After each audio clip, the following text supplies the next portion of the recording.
Hi, and welcome to the Sunday Lunch Project Manager podcast for the 24th of July 2022. This is your host, Nigel Creaser, and today we've got the second part of my interview with Dr. Troy, the talent retention expert. Enjoy.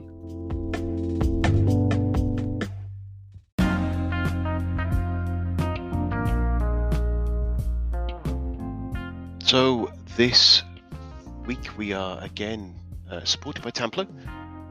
Templo is a online tool that turns meetings into actions and has a number of different features. The bit I'm going to talk about today is around the project and task management and follow-up. Essentially, you have a clear dashboard that shows you an overview of scheduled tasks, alert for late tasks, an overview of team's progress. It saves you jumping into your Outlook and being diverted by that morass of email that we get. You can create your own daily plan in there, or you can, as a project manager, you may be assigning tasks to people, and those people can look at those, have their own daily plans, adding in their own specific items they've got to do, as well as the things allocated to them. For the project management point of view, you get a dedicated dashboard with a list of tasks, knowing what people are working on each project, and there's a load of collaboration capability in there, with the goal of getting no task left undone, more efficiency and motivation, and clear action plans. So, if you want to see what this is all about, jump along to tinyurl.com/Nigel Creaser Templo. That's all one word, Nigel Creaser Templo. Have fun.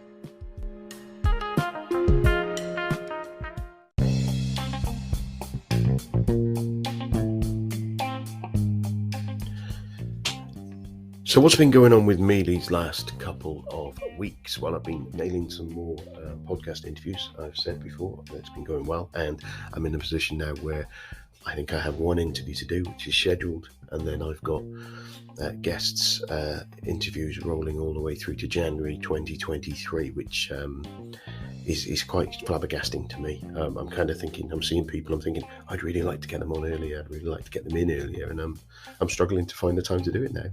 Not my time, but the time it slots on the podcast. I still think splitting the podcast between the two episodes is the right thing to do, because they're quite long podcasts for now. So, but what I will be doing from September is moving to a weekly show, so you'll be able to get your fix of these geniuses that I keep getting on this show. I'm fortunate to get on this show every week rather than every fortnight, so that's going to be great. I'm also starting to do a little bit more with the video and get the videos up onto YouTube. So Dr. Troy's will be premiering at the set it as a YouTube premiere. I don't know what it means really, to be honest, but it's worth a try, isn't it? And that will be appearing on 31st of July. I've got a few others that are going to be coming out before there. Penny Pullens and Elizabeth Harrins are the two that I've got queued up, and there's a few others I'm going to drop in as well, so keep an eye out for that. That will give you some more, sometimes it just gives a different input when you're watching the person as well, and if you prefer to watch, that'd be good. Kind of related to that, I suppose, is I had a comment on the YouTube site where one of my listeners was asking about the video topics, and so that's part of the reason why I'm kind of thinking I want to get it up on there. And they also asked about the PDUs, and if you may not have spotted, I have a little stamp on my social media items for the show now that says get your PDUs. With the guys that you're listening to on here, I'm sure that you'll agree there's great knowledge, great education you're getting in there, and it can contribute to your PDUs if you are a PMI person. I'm not sure about other professionals' qualifications and whether that continuing development stuff helps there as well. So check out your own ones, but remember, you can claim for PDUs. Listening to podcasts, reading books, etc. Are part of that. So thought I'd highlight to everyone. Another comment I got on the podcast, and I've heard it before a couple of times actually on the YouTube one, around people highlighting where I stop talking in this bit here and say the podcast starts from this point, and kind of to skip the preamble, which is fine. I understand that some people want to get down to the brass tacks and actually understand what's going on and get it.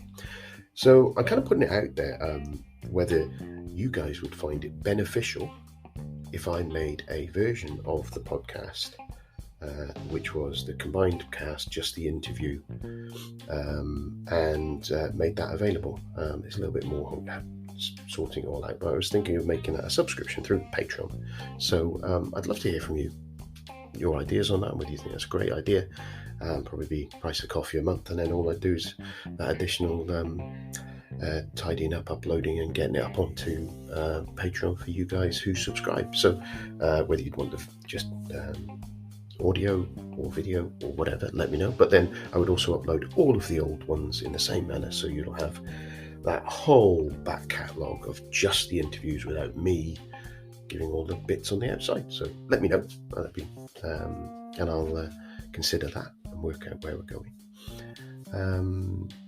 Other stuff that's going on in my day job, I was working in a office with other people in a big workshop. There must have been about 20 of us there, and quite a lot of people online as well, up in Newcastle upon Tyne. So I travelled up there, stayed in the hotel, and came back. It sounds like something special these days compared to what it used to be before lockdown. But I thoroughly enjoyed it. I thoroughly enjoyed the whole experience this week again. So getting back into the room, getting in there and really interacting with other people, meeting other people, it's been fantastic. So that was a great day, really, on that side of it. So I think in the interests of brevity, I'm coming up to 4.5 minutes on this. It's easy. I can talk for England, as you know. I'll let you get on with the interview, the second part of the interview with Dr. Troy, the talent retention expert. So enjoy, and I'll speak to you later.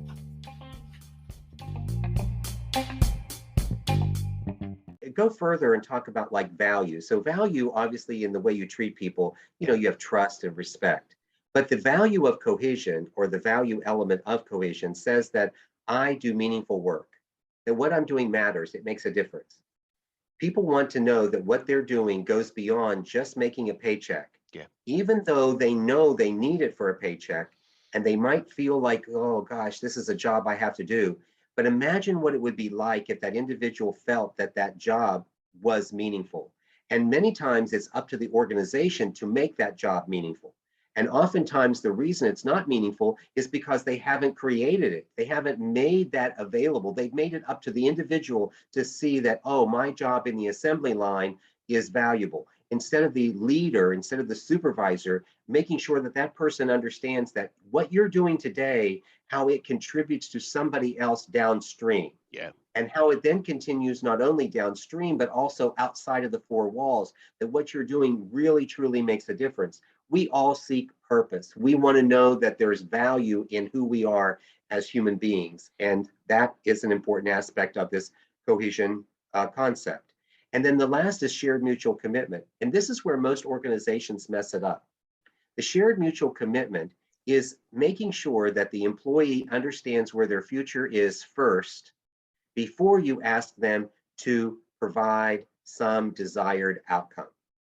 Because the whole element that supports, or the whole leadership concepts that support this elements of belonging, value, and shared mutual commitment comes from transformative leadership. And in transformation, it always comes when the leaders think of others first and then self. Yeah. So what you're asking, or what I'm helping the organizations do, is make sure that they provide a career path for these individuals, and make sure that it's part of the orientation process or part of the acquisition process. Make sure people know where they are. Remember, they're coming in. I told you 63% of them want growth, development, and advancement. Yeah. Not all of them want to be the CEO. Not all of them want to be in charge, but they want to know that they have a future. Because when I know that I have a future, I am no longer in this mode of protection, privacy, security, threatened. I'm now protecting. Because if you want people to move further into their thought process, you have to create that opportunity for belonging and self-actualization. And it will not happen when people are feeling threatened. And so by understanding where their future is, it gives me perspective as to where we are. So those are some of the initial things that I help organizations do. And in the book, the first 2 chapters are dedicated to the leadership, because if you've heard things I've been talking about today, it's about the mindset of the leader. If the leader's not right, it doesn't matter what happens after that. The second 2 chapters, or the second part of the book, is about the culture. What do you do to support the culture? What do you need to have in place? What does it matter? And then the last two portions, or the last two chapters, and the third portion of the book is how do you bring it to life?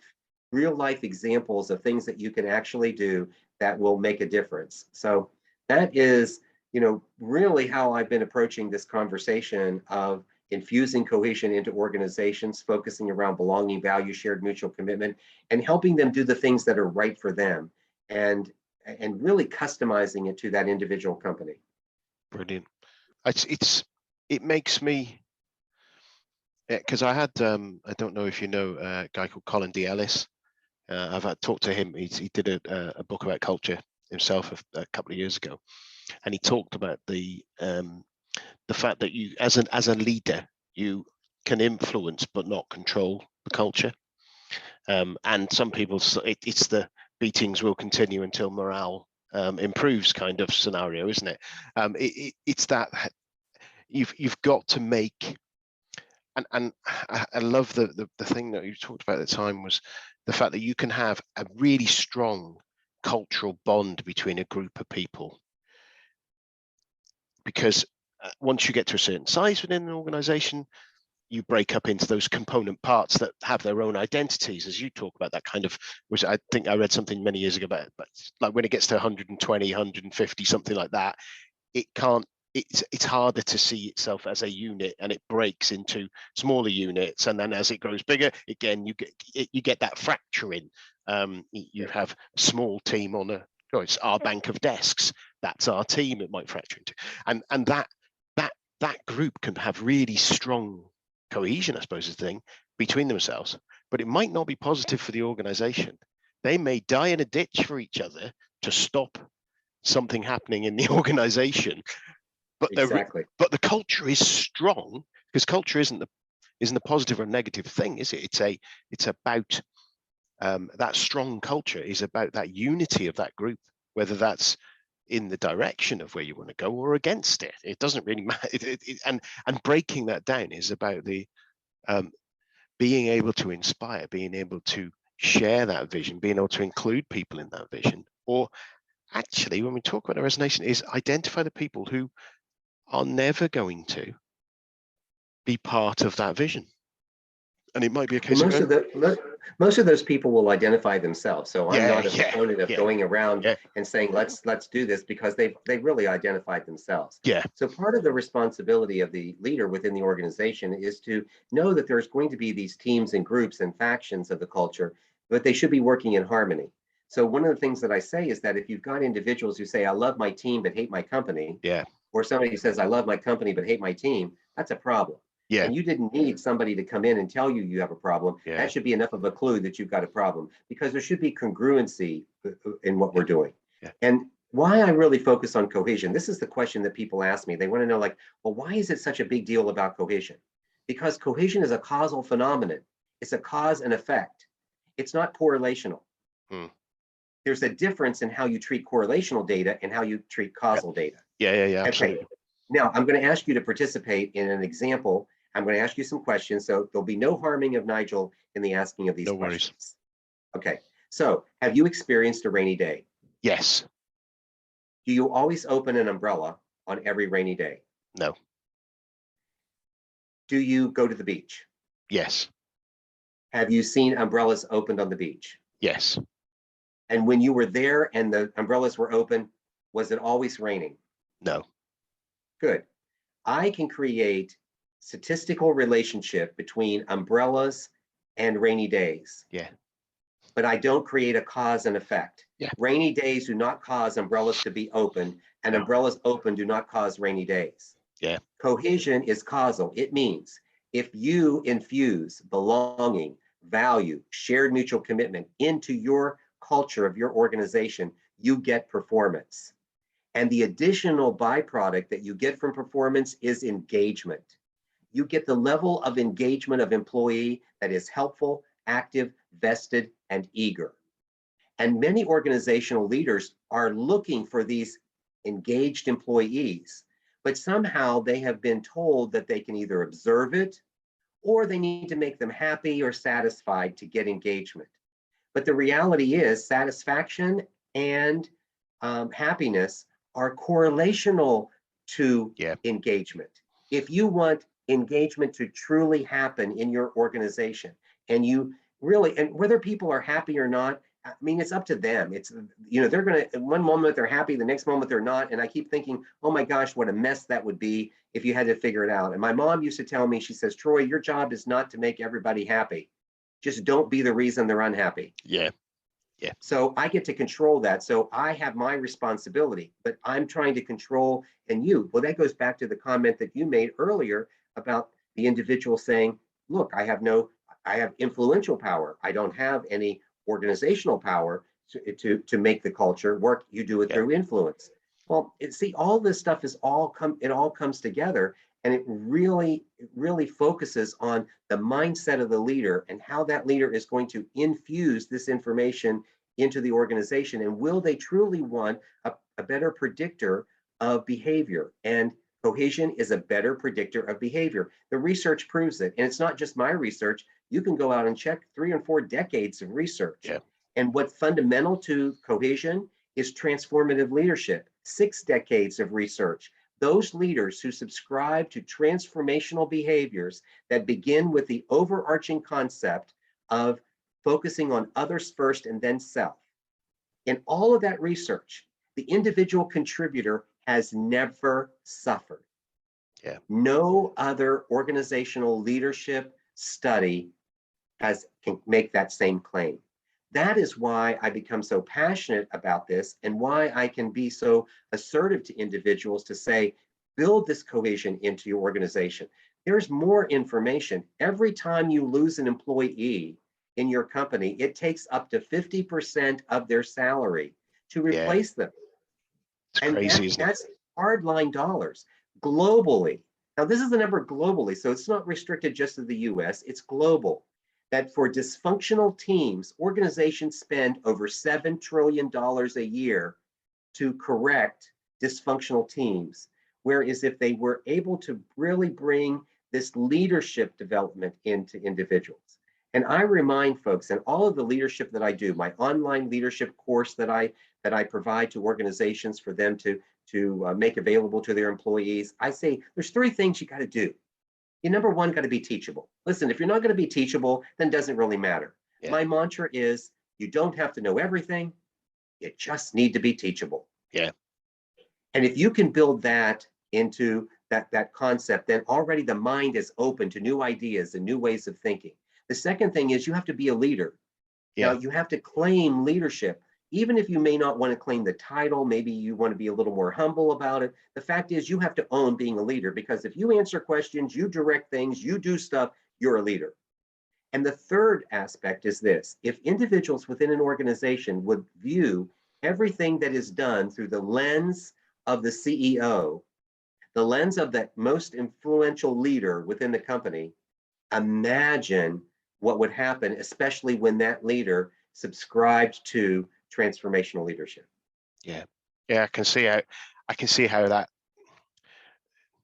leader, you've got to have a leader you're going to follow, and that leader's got to care about you, and that's it, isn't it? It doesn't, and it all the way down. And I know that we're coming up on time a little bit here, but there's just thinking for the audience, from a project management point of view, we are leaders within an organization. We're not leaders who can set that vision there, but we can with our projects, we can with our project teams. What do you see the difference of that layer, that middle management, but I think the difference between us and some other sort of line manager organization is we quite often have a transitory team. We're building new teams. We're having people come in either from other parts of the area or of the organization, or brand new into the organization, who have those less than helpful supervisors previously, maybe within the same organization again, I say, or maybe outside. But how do you create cohesion at that level? How do you go about it as a project manager? Because you've got a finite amount of time to be able to get them in there, get them hitting the ground, get them performing at their best that they can do, and give them then opportunities. So again, you take the framework whether it goes over top of the entire organization or over top of the individual small group that you have with a small team. What is the leader doing to create belonging, value, and shared mutual commitment? It's those activities that you do within the organization. So one of the ways through belonging is collaboration. In Yeah. collaboration, there are two things that are required. The first is you look around the room and agree you need each other. Yeah. The second thing is you extend trust. You trust that these individuals can do the job. Yeah. I'm not asking you to trust like in a toxic social environment where you give your trust and get your heart broken. I'm Yeah. saying you give trust in an organization that people will be able to do their job. So you create belonging by including people. You listen to what people have to say. Don't talk so much. Ask more open-ended, non-leading questions. Yeah. Allow people to have self-discovery. When people have self-discovery, when you are talking about value, make sure that people are affirmed in the roles that they have and their identity. That is so important. We are very good at sometimes either recognizing the role people has or appreciating a person. But the value we get in helping you understand that your job is meaningful is when we create affirmations by bringing them together. When you tell a person that the role that they played was successful, and here's a quality about them that is important to their success of that job that they're doing, now you have an affirmation. So a very simple thing would be like this, telling a person that they did a report on time. You want to acknowledge them that they did a report. Hey, Timmy, nice job on doing the report. But the thing that I love the most about that report was how you went to the detail. You sought the Yeah. truth. You went after the information to make sure that it was right before you finished it. All of a sudden, I am now affirmed because you identified my role, which was report doer, Yeah. and you recognized who I was in the contribution I made to completing it. And then you don't become one-sided. That value is now full, well-rounded. Yeah. And then also when I say to Timmy, by the way, you doing that report on time, that allowed Alshon, that allowed Rachel, that allowed Mary Lou to be able to do something else in the organization that wouldn't have happened had you have not done that on time. And you're creating that whole value. And so in that team, you're still doing it in a microcosmic way, as well as you might be doing it from an enterprise-wise Yeah. way. And then realistically, talking about shared mutual commitments, you don't go to Timmy and Alshon and Rachel and all of them and you start to say, hey, here's your task, here's your job, simply because we have a paycheck, you should be doing it. You should be aligning their goals with the organizational goals. And if you did a good job of acquiring them, you already know that they adopt the values of the organization. So you speak to those values of the organization, and here's what the organization will do for you. And then in turn, you've now set it up for them to do what's needed for them. And those are just really some of the very, very simple things. But the one part that I will conclude with, so we'll wrap up our session for this, is what I want to be able to give the leaders and the listeners are three things that they can do in their company to help them see how much cohesion they may have. Yeah. The first thing is greetings. Who does the greetings? How do the greetings happen? What do people say in greetings? Are they just sort of one of those greetings as like, hello, how are you? Or is it a little bit more interest in who you are as a person? Do they take some difference in that? And I'll tell you why greetings are important. When I worked with, I had an opportunity to work with some of the leaders in Prague at Duke Manufacturing. Mm-hmm. And one of the things that the leaders told us when we met with them was that their employees absolutely on every survey talked about how important it was that the leadership of the company actually cared about the employees and would stop and ask them questions, would get involved in things that they would do. They didn't even care that they didn't know their names. They didn't care they didn't know how many dogs they had or children or what the next celebration was. It was the fact that they got involved to ask them questions about what was happening in their lives, what were they doing, allowing them to reinvent that. The second thing that leaders should do is listen for laughter. It's not the har har har slap your knee laughter. It's the is there a calmness? Is there a sense of camaraderie?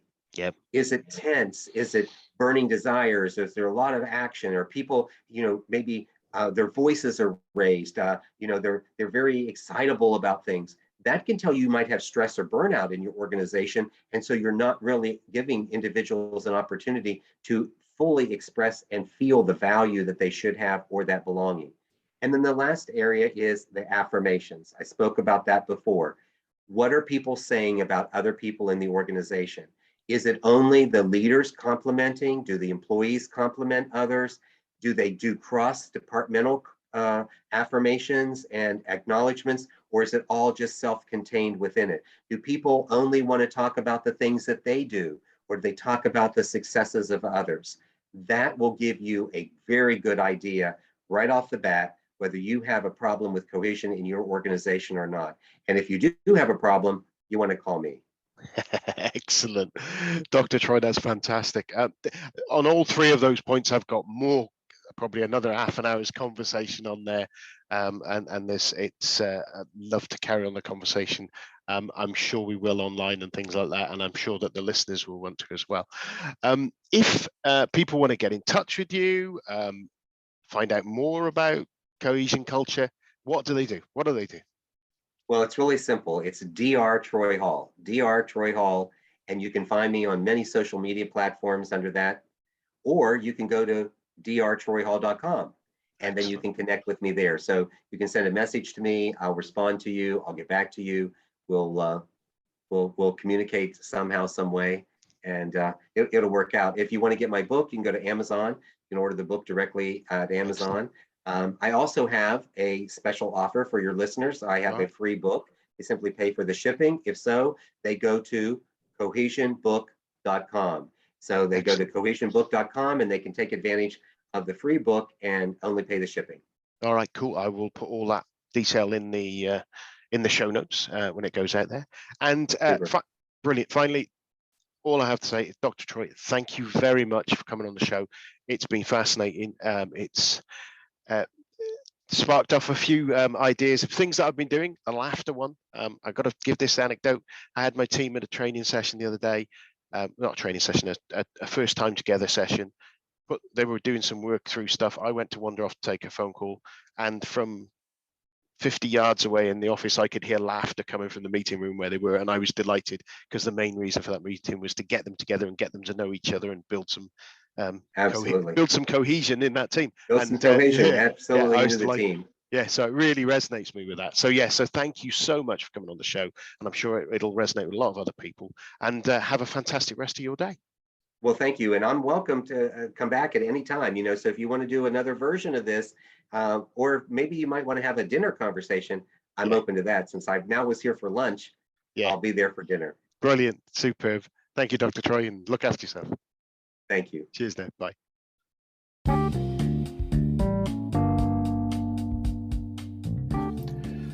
Well, I hope you enjoyed that interview with Dr. Troy. Urge you to jump along, check out some more info on his website. And if you want to grab hold of his book, pop along to nigelcreaser.com, search for the shop, and in there will be a link to his book. So pop along, gives us me a little kickback, which would be fab. So all it leaves me to say is have a great day. Cheers then. Bye.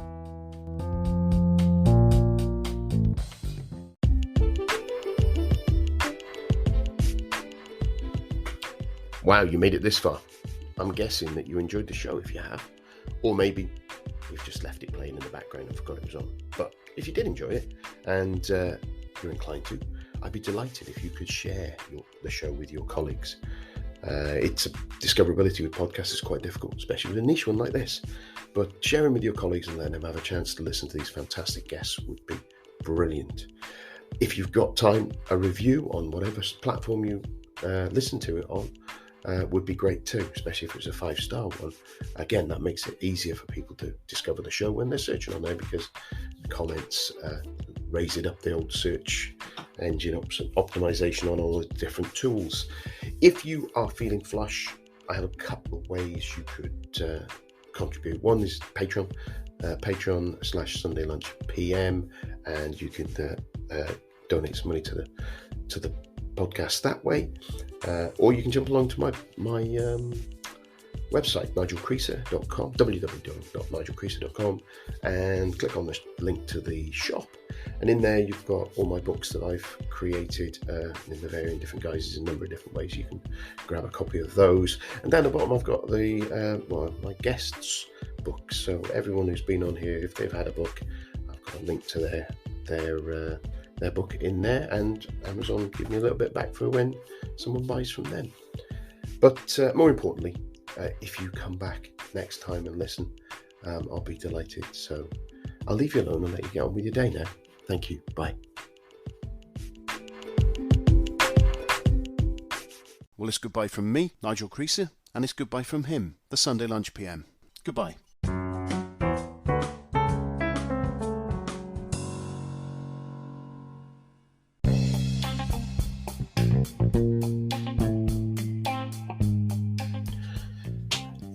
So what's been going on with me these last couple of weeks? Well, I've been nailing some more podcast interviews. I've said before that it's been going well, and I'm in a position now where I think I have one interview to do, which is scheduled, and then I've got guests interviews rolling all the way through to January 2023, which is quite flabbergasting to me. I'm kind of thinking, I'm seeing people, I'm thinking, I'd really like to get them on earlier, I'd really like to get them in earlier, and I'm struggling to find the time to do it now. Not my time, but the time it slots on the podcast. So I still think splitting the podcast between the two episodes is the right thing to do, because they're quite long podcasts for now. So, but what I will be doing from September is moving to a weekly show, so you'll be able to get your fix of these geniuses that I keep getting on this show. I'm fortunate to get on this show every week rather than every fortnight, so that's going to be great. I'm also starting to do a little bit more with the video and get the videos up onto YouTube. So Dr. Troy's will be premiering at the set it as a YouTube premiere. I don't know what it means really, to be honest, but it's worth a try, isn't it? And that will be appearing on 31st of July. I've got a few others that are going to be coming out before there. Penny Pullens and Elizabeth Harrins are the two that I've got queued up, and there's a few others I'm going to drop in as well, so keep an eye out for that. That will give you some more, sometimes it just gives a different input when you're watching the person as well, and if you prefer to watch, that'd be good. Kind of related to that, I suppose, is I had a comment on the YouTube site where one of my listeners was asking about the video topics, and so that's part of the reason why I'm kind of thinking I want to get it up on there. And they also asked about the PDUs, and if you may not have spotted, I have a little stamp on my social media items for the show now that says get your PDUs. With the guys that you're listening to on here, I'm sure that you'll agree there's great knowledge, great education you're getting in there, and it can contribute to your PDUs if you are a PMI person. I'm not sure about other professionals qualifications and whether that continuing development stuff helps there as well. So check out your own ones, but remember, you can claim for PDUs. Listening to podcasts, reading books, etc. are part of that. So thought I'd highlight to everyone. Another comment I got on the podcast, and I've heard it before a couple of times actually on the YouTube one, around people highlighting where I stop talking in this bit here and say the podcast starts from this point, and kind of just skip the preamble, which is fine. I understand that some people want to get down to the brass tacks and actually understand what's going on and get it. So I'm kind of putting it out there, whether you guys would find it beneficial if I made a version of the podcast, which was the combined cast, just the interview, and made that available. It's a little bit more sorting it all out, but I was thinking of making a subscription through Patreon. So I'd love to hear from you, your ideas on that, and whether you think that's a great idea. Probably be price of coffee a month, and then all I do is that additional tidying up, uploading and getting it up onto Patreon for you guys who subscribe. So whether you'd want to just audio or video or whatever, let me know. But then I would also upload all of the old ones in the same manner, so you'll have that whole back catalogue of just the interviews without me giving all the bits on the outside. So let me know, and I'll consider that and work out where we're going. Other stuff that's going on in my day job, I was working in a office with other people in a big workshop. There must have been about 20 of us there, and quite a lot of people online as well, up in Newcastle upon Tyne. So I travelled up there, stayed in the hotel, came back. It sounds like something special these days compared to what it used to be before lockdown. But I thoroughly enjoyed it. I thoroughly enjoyed the whole experience this week again. So getting back into the room, getting in there and really interacting with other people, meeting other people, it's been fantastic. So that was a great day, really, on that side of it. So I think in the interests of brevity, I'm coming up to 4.5 minutes on this. It's easier. I can talk for England, as you know. I'll let you get on with the interview, the second part of the interview with Dr. Troy, the talent retention expert. So enjoy, and I'll speak to you later.